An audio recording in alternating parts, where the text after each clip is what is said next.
Welcome to the chapter 10th of this course, Pareto for Developers. The idea of this chapter is to encourage you to improve. The clue of this chapter is that, it doesn't matter where you are at with your knowledge, but to identify what to do, and do it, to get better.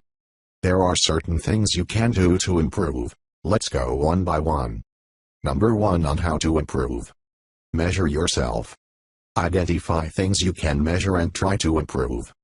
Let me share with you a small list of metrics I personally use to measure myself. Amount of bugs. Each sprint I tried to reduce this number. I even categorized each bug in 3 or 4 categories and tried to get better in each one of those. A great thing you can also do with bugs is identify the root cause of it. Identifying these things you can find what you need to improve. Here are some things over some years I personally choose to improve. Databases and indexes. English. Done criteria for stories. Communication.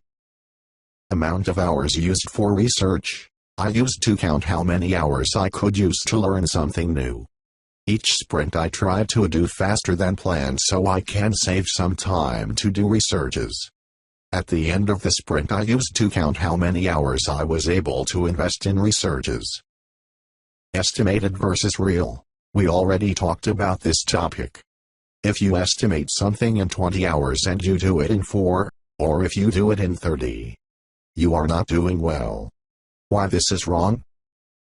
Because the process you follow to estimate sucks. The expectations were poorly handled.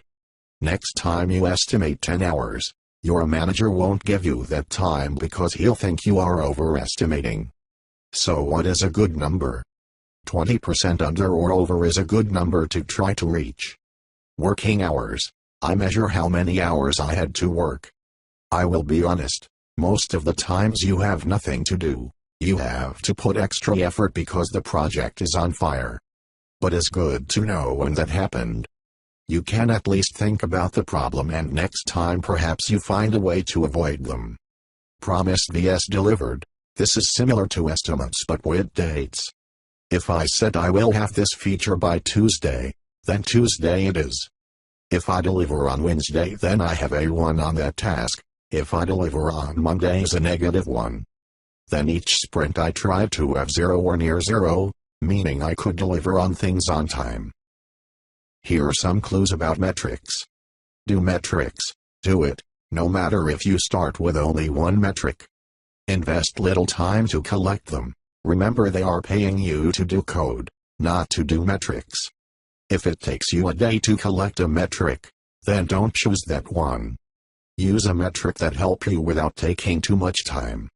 Feel metrics as homework. You should analyze the numbers and plans at home, the same you do with every learning process. It's your responsibility, not the company, to get better at what you do.